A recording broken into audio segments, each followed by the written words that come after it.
Ladies and gentlemen, welcome to another episode of My Unfair Advantage. Today we're going to talk about creating the right product. I think a lot of people get too excited in the beginning and they're just like, oh my God, I just want to create a product. I need to make money. I want to create a product. They actually, they fail to see the big picture. They fail to plan far enough into the future that's going to, in a way that's going to actually help them create a business and solid income that's going to keep coming in. More often than not, people just create products about things that they know or that they feel comfortable in without having done the research and finding out, is this something that I'm going to be able to sell? Is this something that there is an existing need for? Is this something that there's already an audience and a demand for? You have to ensure that your product is going to sell before you even start creating it. And this is one of the biggest mistakes that I see new internet marketers making online, and it is probably the reason that most people struggle to find traffic and to make sales. And usually when somebody comes to me and says, well, Omar, how can I drive traffic? I usually say, well, you probably already screwed up the whole process because you made the product first and didn't consider a traffic source before you started making it. So now your life is going to be a living hell and it's going to be consumed with driving traffic instead of being creative and making new products. So let's talk about how to create the right product, one that's going to make you a lot of money. And this all starts in the research phase, right in the beginning. Let's understand what makes a product the right product. What makes it an awesome product? In my opinion, an awesome product is one that helps people and it sells like crazy and it makes affiliates a lot of money. Notice I didn't say an awesome product is one that makes me rich. An awesome product is one that's going to, make me all this money and do all, because you know what? Here's the thing. What I've come to learn is that the real money is made on the back end. The real money is made when you market to the buyers. Now, if you think that our success has come from the profit made selling $10 ebooks or even $47 ebooks or $97 softwares, it hasn't. What I've learned and what has really taken my business to 7 figures has been the creation of a loss leader and the creation of a sales funnel. The creation of a purchase process that's going to walk a prospect through a purchase decision that is crafted solely for the benefit of the affiliate. Because when I craft an offer solely for the benefit of the affiliate, the funnel-wise anyway, profitability-wise, when I craft it solely for the benefit of the affiliate that's driving the traffic, what's going to happen is I'm going to attract a lot of affiliates that are going to drive a lot of traffic. Traffic won't be an issue for me because affiliates are so profitable and the product is selling so well that they will continue to mail, continue to run ads, and they're going to be paying to run ads for me to drive traffic to my site through their affiliate link because it's so profitable for them. That's an awesome product. That's a product that I'm never going to have to worry about driving traffic because the affiliates are doing it for me. Why? Because I focused on making the affiliates profitable on the front end. And I focused on creating my money, my wealth, my revenue on the back end, on the strategies that I'm going to use to monetize those buyers that the affiliates just handed me in exchange for that profit that I gave them on the front. Okay, so these are some of the things that I've learned, and it's simply a matter of looking at it. It's the way that you're looking at the money-making process that's going to determine whether or not you make money. If you're trying to make money off of that front-end product, and you're trying to, pay the affiliate just 50% or even less than that sometimes because you want to make those $3 per sale on the front end, you know what's going to happen? You're not going to get as many affiliates, so you're not going to make as many. You're not going to get as many sales.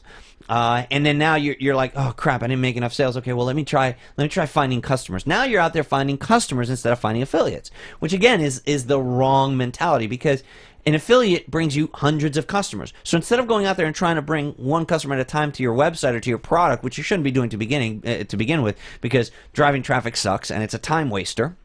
And that's not what the owner of an online business should be doing. An owner of an online business should be creating products to launch because driving traffic is just tedious and it's who wants to do that? Nobody said, hey, I want to grow up and drive traffic when I'm an adult, right? No. So my point is this: if you want to come up with an awesome product of your own, you must start by identifying and profiling the traffic source first.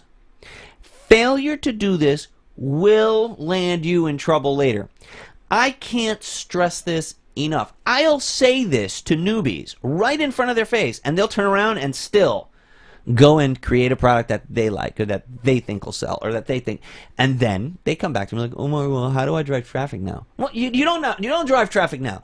The traffic driving phase was before you created the product, so you already screwed it up, so start over. Like, oh, but I've got such an awesome product. Yeah, you got an awesome product that nobody's going to buy. Because had you done your research, had you looked for the traffic first, you would have realized that nobody's freaking interested in underwater basket weaving, and you shouldn't have made a freaking ebook about it, right? So, again, extreme example, but my point is this. You've got to go look for the traffic first. You've got to identify the audience that you are going to be selling to. If you don't know, then go find them. Go create them. And then learn from them. Find out what their needs are. What are their wants? What problems do they have? Then go study those things, create the solution for them, and go drop it in front of them. You created a product for the traffic instead of struggling to create traffic for the product. This is a very simple concept that for some reason people can't get through their thick skulls when they're starting online.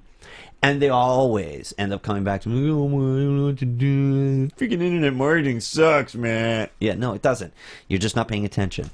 So, what's the traffic source? This is where we begin. We're going to go over four important questions with regards to doing this properly. What's the traffic source? Should be the very first question you ask. When you're thinking about starting a new product and you're saying, well, what should my product be? Well, my question to you is, what's the traffic source for the product? Now, how do we examine this? Well, we're gonna go about this a couple different ways. There's a couple different types of traffic sources. Do you have affiliates yet, or are you going to be recruiting them? Right? Because if you have affiliates already, then they are your traffic source. It's their subscribers that are your buyers. So creating a product first and then trying to stuff it down their throats ain't going to work. Because if you create something that doesn't appeal to them, the affiliate is going to say, sorry, man, I'm not going to promote that. Or if you try to pull a favor or pull, and he does promote it, you're not going to make money. So he's not going to mail for you again. So do you have affiliates yet? Well, if you don't have them, you should be recruiting them. You should be penetrating Facebook groups. Go to where these affiliates hang out. How do you become friends with people in a specific niche? Well, learn about those people. Where do those people hang out? Where do those people spend their time? Where can I go and meet those people? Right? So let's say you wanted to meet, I don't know, people that are into fitness. If you wanted to meet people that are into fitness, you go to a gym. Go to some sort of fitness meeting or something, right? It just makes sense. Go where those people hang out. Well, same thing with affiliates. If you want to recruit affiliates, go where those affiliates hang out. Where are they spending their time? What groups do they frequent? What events are they going to? What forums do they post in? That's where you go and you make those friendships, and that's how you go and start assembling those affiliates that are going to be promoting your product. That's how you start determining what your traffic source is going to be. Now, once you have these affiliates, now you've got to learn, well, who is on their lists? What do you know about their needs and their habits? You've got to learn about the people that are on that affiliate's list. Okay? So if I was that person, let's say that you are a member of one of our products, and as part of that membership, I will be promoting for you. Well, it would behoove you then to identify my subscribers as your future traffic source. And the question you should be asking yourself is, what can I create that will solve a problem for those people on Omar's list? And the only way to really get the answer to that is to identify who is on these lists. What's the demographic? What are their needs? What are their habits? And we start learning these things by penetrating that, by being a member ourselves, by talking to these people, by polling these people, by asking the affiliate who's got experience, that being me. So very, very important step that hardly anybody's, I think in my entire career, only a handful of people have ever really approached me and gone about this the right way to ensure that their product converts. What do your affiliates absolutely need to provide for their lists? So when you do approach that affiliate for to ask them about that traffic, because they're going to know their list better than anybody. One of the questions that you can ask is, well, hey, look, if you had the time to create another product this month, what would that product be?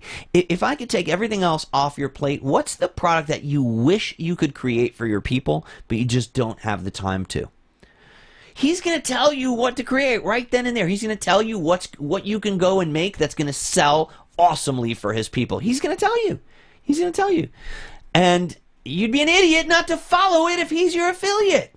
Because he's basically saying, if you do this, if you make this product, I will promote it. I will promote it heavily because I need it, and my people are going to love it. They're going to buy it. I know this because they've been asking me for it, and if I had a chance to do it, that's what I'd do. But then you're going to run off and still make an underwater basket weaving product because that's what you like, right? It makes no sense. You're not thinking like a business person. So you need to eat a slice of humble pie and make a product that's going to sell rather than make a product that you like or that you're excited about. Follow the money. Follow the money. Very important. So, a couple things to consider when it comes to the traffic source. Are you going to be depending on SEO or PPC for traffic? When internet marketers come to me with this SEO mumbo jumbo, I'm just like, oh God, you're not really looking at the big picture. When you're creating internet marketing products, SEO should be like the last thing you're worried about. Really,